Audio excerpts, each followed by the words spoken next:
Yeah, we suck right now. Culture is actually like I'm just praying for the Lord to deliver me from pick sixes. Ho, ho, ho! Yeah, I'll stop. The new year means intensity in the sports world. The NFL playoffs coming into view. The NHL and NBA ramping up to full power. Feeling the roar of the crowd at the stadium is special no matter the occasion. From playoffs to tank-offs, SeatGeek, the sponsor of this video, can get you to witness them firsthand. Consider the resale market like a stocking of goodies. You need a helping hand to guide you in the process. SeatGeek sorts all tickets available from red to green on a 1 to 10 scale. Witness where you'll be sitting from the comfort of the app itself. All tickets verified for authenticity. It can't be beat. Know what else can't? Using the code TREE to save $20 off your first purchase. SeatGeek is a staple in my life, especially for finding tickets to any event I desire. It should be for you too. Now on to the chaos.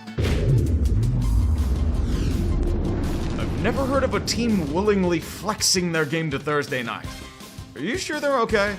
Someone wake up the Chargers, they're getting slapped around silly in front of a crowd of mostly Broncos fans. Denver could pretty much do whatever they wanted in the first half. Run with ease, expose this supposedly strong defense, flirt with their sisters, the full Monty. A playoff berth with insight with a double-digit lead. But then the uncanny becomes reality. Look to just before halftime and find Liquid LA's MacGuffin after a fair catch penalty. A free kick? In this economy? An obscure rule executed to perfection for the first time since the American bicentennial. Momentum shifted on a dime. What the Broncos could do with ease is now collapsing under Charger might. Justin Herbert's dragging this rotting carcass across several state lines with quite possibly the best performance of his career. Denver's offense was stagnant as hell, but the real issue was that defense.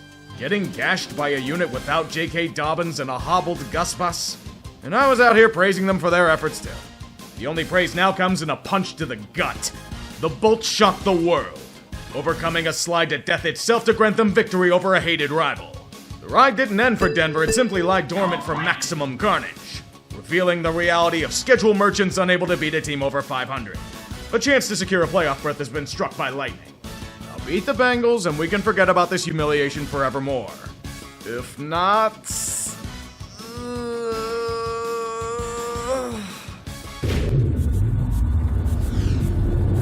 Good Lord!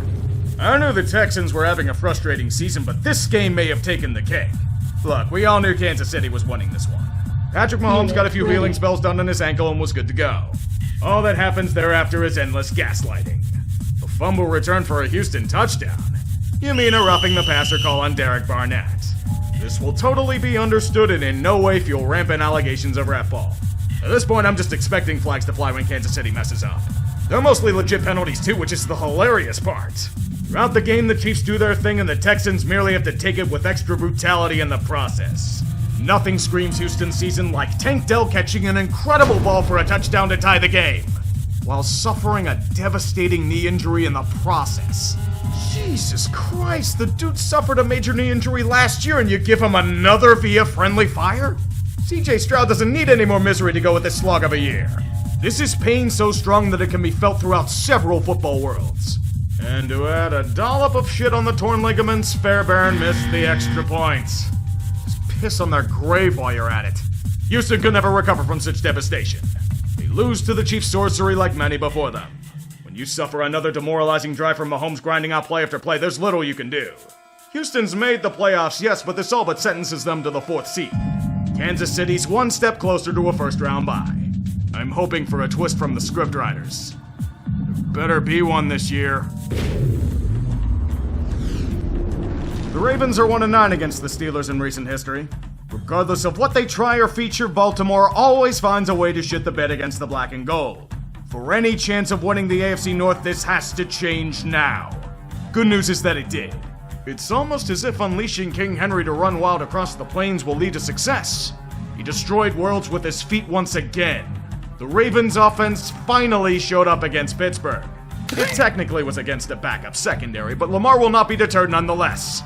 Especially when Chef Russ is cooking and burning the damn kitchen.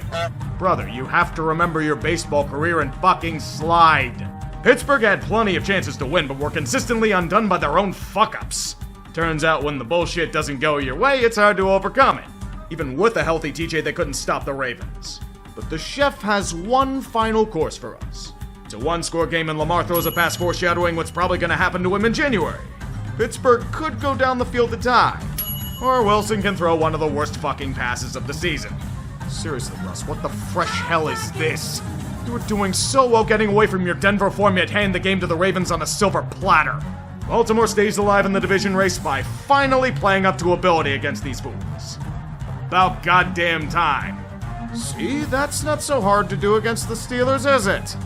Keep doing that and you might go somewhere this year.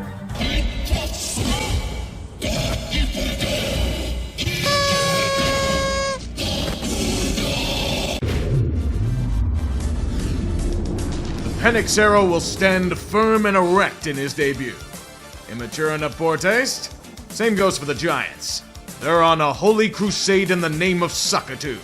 An embodiment of everything resembling a spiraling homeless alcoholic spewing gibberish on the street corner. The perfect starting point for a young QB. Get his feet wet in the kiddie pool, then let him slowly wade into open water. Nothing's gonna bite Michael here. The G-men are more content with punching themselves in confusion ad nauseum. Personally, I'm just glad only one team was a shit show today. Atlanta won this more than easily.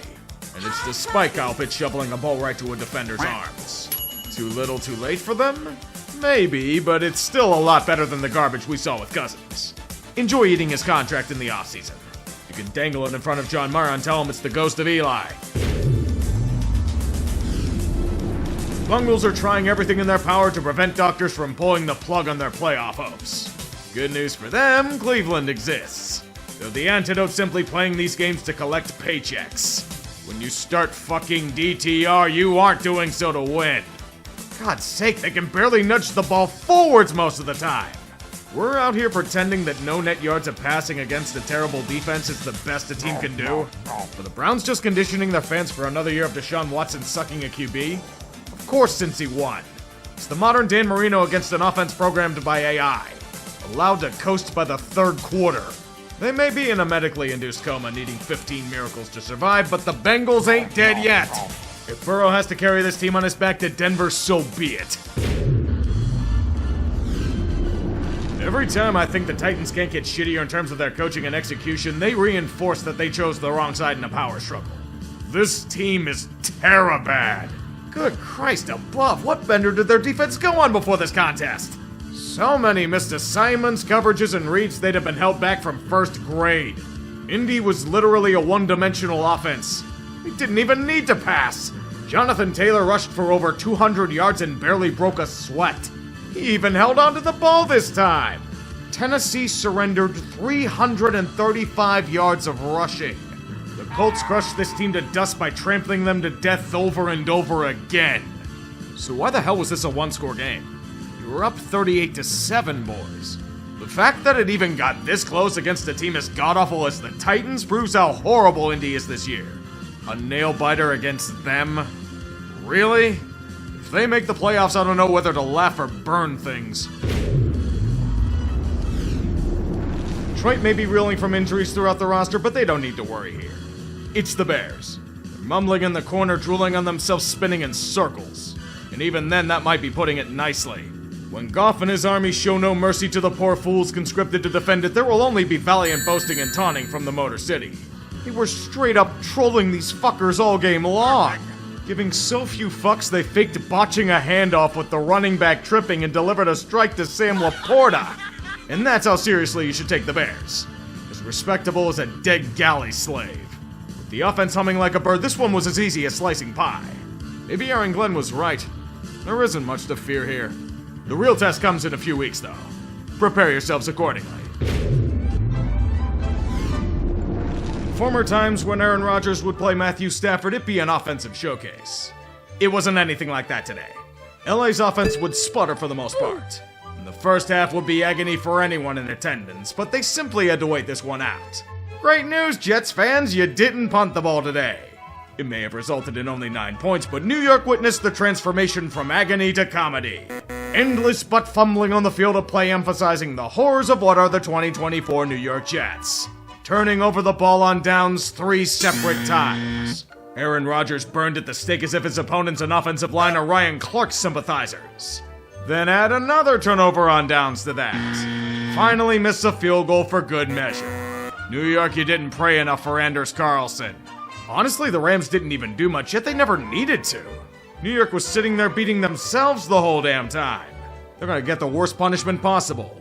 Woody Johnson's kids altering their ratings on Madden. Run it back. You're fucking trash that LA sweeps away for their own ambitions. The light at the end of the tunnel dims further and further no matter how fast the Cardinals run towards it. Sometimes there is no escape. And they'll keep trying to survive despite Carolina pulling them towards the dark abyss. Someone forgot to tell Kyler. In his typical Jekyll Hyde style, Murray turns into a gigantic cock tease, both dazzling and derping with the ball at the same time. Fortunately for the Cardinals, Carolina isn't too fond of playing alongside them. They're beating them silly early on thanks to Bryce Young's revival, jumping out to a 23 lead. But the good Kyler manages to flip the switch. He and James Conner make this into another close contest, and it continues to be so throughout the second half. Neck and neck they go. Carolina for bragging rights, Arizona simply to survive. The situation's perilous. Both teams duking it out as the Panthers maintain a slim 3-point advantage. The Cards have some semblance of momentum, and Kyler proceeds to throw it all away on a weak arm punt. Kyler, why do you keep doing this, man? It's fortunate that Arizona's D bails him out for another chance. But trying to tie the game with a 2-minute drill, they still nearly fuck it up. Nobody knew the clock was still running after a Kyler scramble? Really? You're just insanely lucky that Chad Ryland bailed you guys out with a drilled kick. To overtime we go. The Panthers get first chance. They do nothing with it. Now Arizona can escape. They completely fuck it up. Wonderful. Just a disaster drive emphasizing their frustrations. Chuba, go out there and get revenge for your faux pas against Tampa Bay a few weeks ago. Take us all to the promised land. Hubbard. Chuba Hubbard dancing into the end zone and a Panthers victory with a touchdown in overtime. Yeah, Carolina finally broke through the pain barrier to successfully finish a contest. Good for them. I'm serious, they've endured enough shit over the past few years. Perhaps someday things might get better as long as David Tepper doesn't battle yet again, but for now, enjoy this. Cardinals, you get no such luck. Hand over your badge and your gun. You're off the case. Miss. When NFC East supremacy's on the line, things can get fucky. And Washington plays the Eagles uncomfortably tight regardless of season performance. The recipe's a duel of fate and fire, crossing paths in multiple dimensions for the purpose of combat. There needs to be a wrinkle in this situation, however. Got to chuck a dart on the billboard of important players and strike them down for the day. It lands on Jalen Hurts. He's been disabled. Kenny Mittens is next man up. Fuck yes. Stunt on these fools, Kenny. I still believe in you, man. Kenny, no! This is gonna become a battle. Powers that be have demanded in-division football commence with sheer tenacity.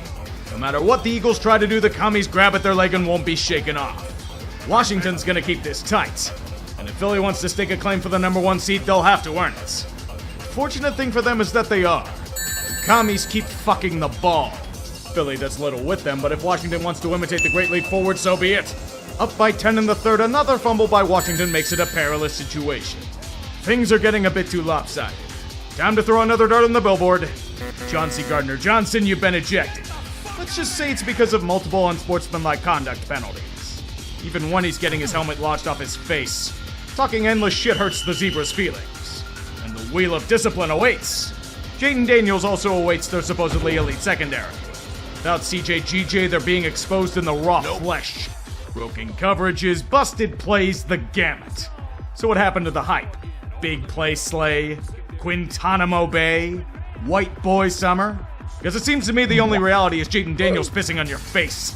They can't stop him. They're going into a gunfight with Kenny picked off Smitten pistol. This is gonna be trouble. And Washington now has the lead because this defense suddenly can't make a stop. God damn it, Philly. You're gonna have to dink and dunk with Pickett now.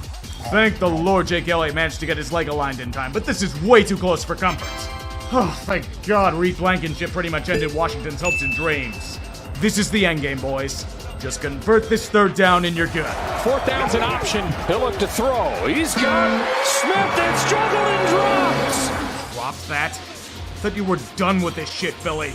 Who cares if you're up by 5? If the special teams unit suddenly implodes and this defense keeps breaking at the seams, anyone can dissect it. They're using the same script they used against Atlanta. I am so damn disappointed in you. Jaden Daniels took Kirk Cousins' power and is having a comeback for the ages. Finish these fuckers, Washington. Do it fast. McLaurin to the bottom of the screen. 2nd and goal. 10 seconds. Daniels fires. End zone. Touchdown. Jamison Crowder. Jesus Christ. I don't know whether to be on off Jaden Daniels or livid at Philly for pissing everything away. Eagles fans are going to blame Kenny for this one, for obvious reasons. 3 for 16 on 3rd down can attest to that. We know Pickett's a scrub, but last I checked, he didn't play in the secondary. You lost to a team that had 5 turnovers. How the hell do you do that? The commies ripped your heart out and crushed it like Philly's hopes for a number 1 seed. It also grants them not only their biggest win of the year, but all but secures a ticket to January. Still a chance to blow it though, so don't celebrate yet. In due time.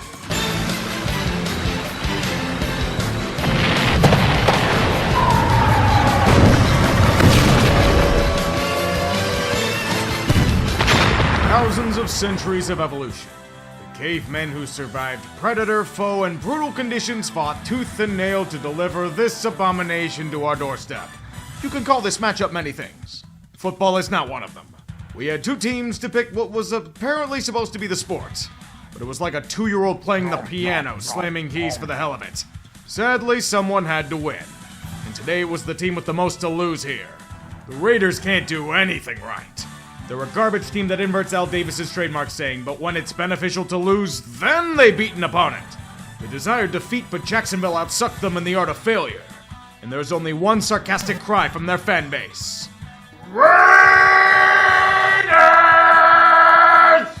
Oh, you done fucked up now. A year so full of misery that the most devastating loss is in a win. The tank's been dismantled into 1,000 pieces, dropping from 1st all the way to 6th. Cam Ward and Shedeur Sanders might be off the table, and Mark Davis is celebrating this organizational jackknifing. This is why you stay pathetic, Las Vegas.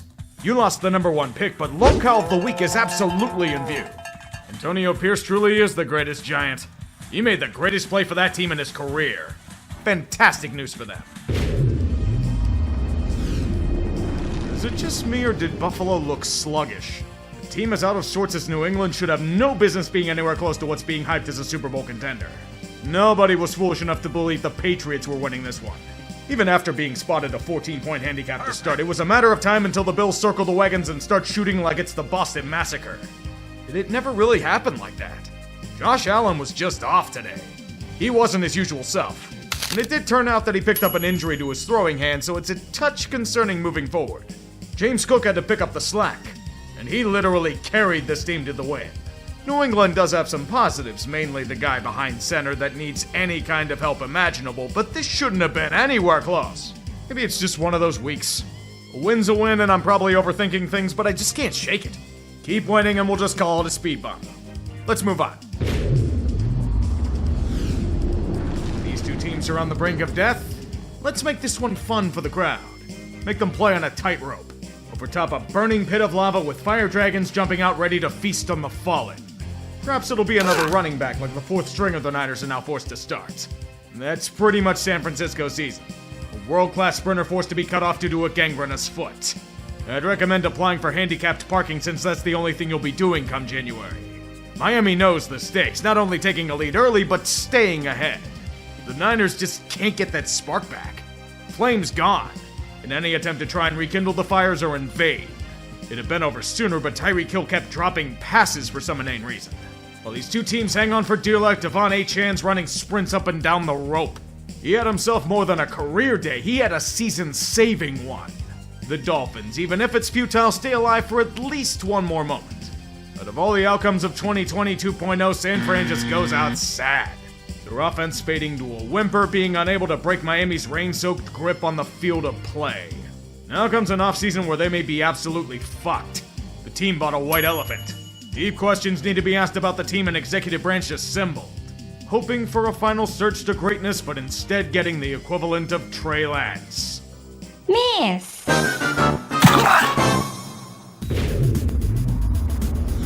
Everything has to be proven today. One team needs to keep pace in a breakneck division. The other needs to hold off hordes of zombies breaking down the doors of their NFC West lead. Even in the home of the 12s, Minnesota will unleash everything that makes them a true contender.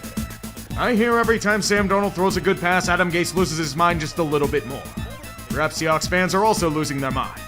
After several weeks of Charbonnet unleashing a strong rushing attack, and you don't use him?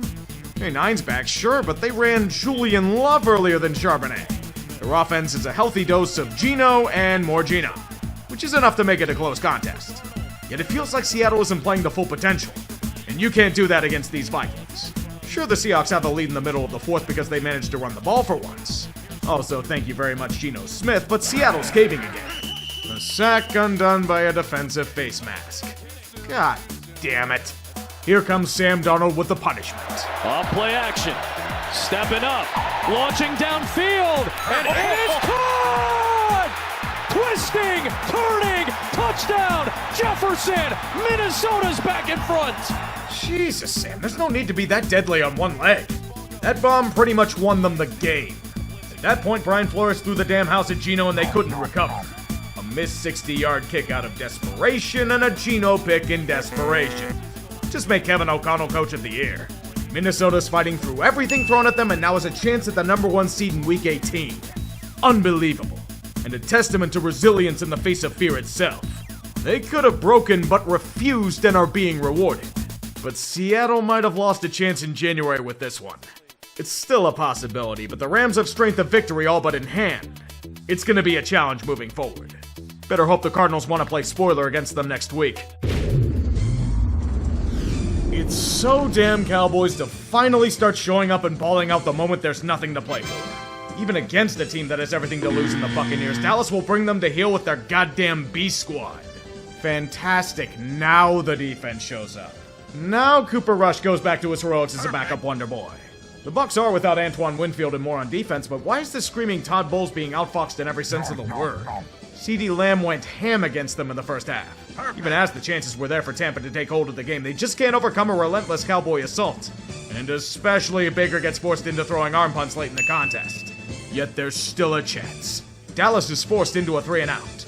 Baker's cooking a fine Christmas dinner on the field, chipping away at the Cowboys bit by bit until eventually, pay dirt.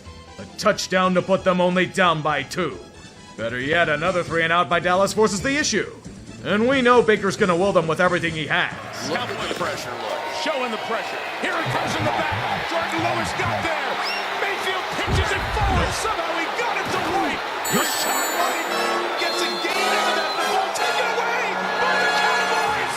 I think I just heard all of Atlanta cheer in unison. Rashad White having the ball be ripped out of his hands and any chance at victory along with it. Now things are getting perilous because remember, the Falcons have tiebreaker. They once again hold the division lead. Atlanta may have a tough opponent in Washington, but Carolina's not a slouch anymore. It's an uphill battle from here thanks to Dallas's lost season. Just watch Jerry Boy pretend everything's fine and keep McCarthy around. Speaking as a Cowboys fan, I definitely want it to happen. Miss.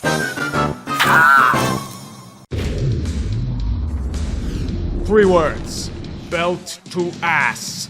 Green Bay took a whipping boy and spanked their cheeks raw on what could be described as cheese curdling. Saints are down to a practice squad and the Packers are gunning for playoff glory. The result was pathetic. Can we simply sink the fleur-de-lis into the Gulf? They had a better showing when the COVID wave took out over 20 men.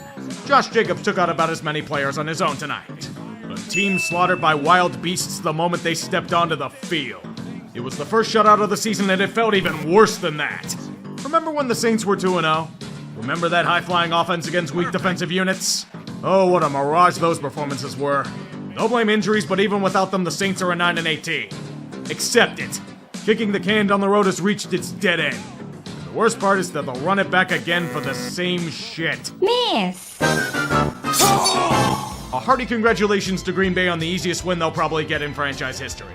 The shame is that the division they're in is absolutely loaded to the gills, so they probably won't get another iconic playoff loss at Lambeau. The re-emergence to contender is complete. Go forth and attempt to slay your opponents with haste.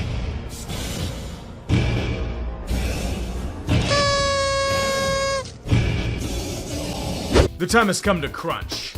We're nearing the finish line. And there's still plenty of positions at the round table to play for. The number 1 seed in the AFC will be decided as such. Kansas City's a winning clinch. The Bills need to win out and the Chiefs to lose out to secure it. It's very possible considering their respective opponents. The AFC North is wide open after the Ravens win last week. However, the Steelers still control their own destiny. But if Pittsburgh slips up, Baltimore can make their move. The wildcard slots are pretty much set in stone, barring a collapse or two. Liquid LA and Denver are all but a shoo-in, just needing to win and they're in. The Broncos' opponents aren't exactly slouches though. Indy, on the other hand, is playing glorified JV squads. Cincy and Miami are also chomping at the bit if they fall apart.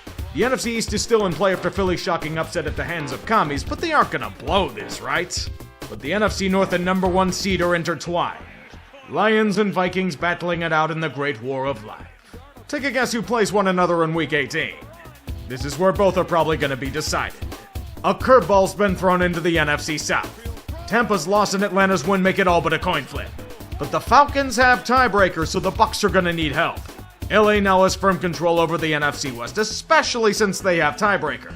They're going to need to lose twice and the Seahawks win twice for Seattle to make it. They do play in Week 18 though.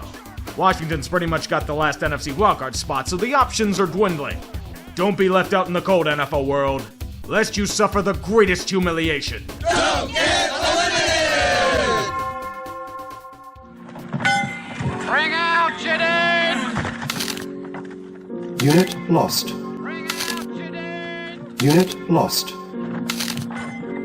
Unit lost. Unit lost. Bring out Jadid! Unit lost. Unit lost. Unit lost. Unit lost. Unit lost. Unit lost.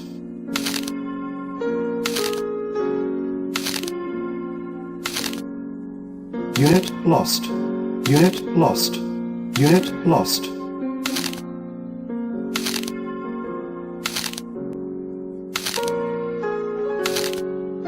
Unit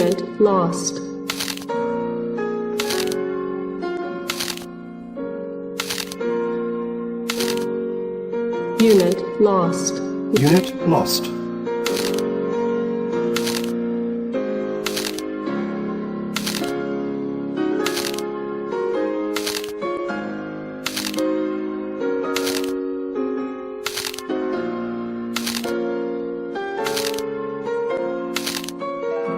Unit lost.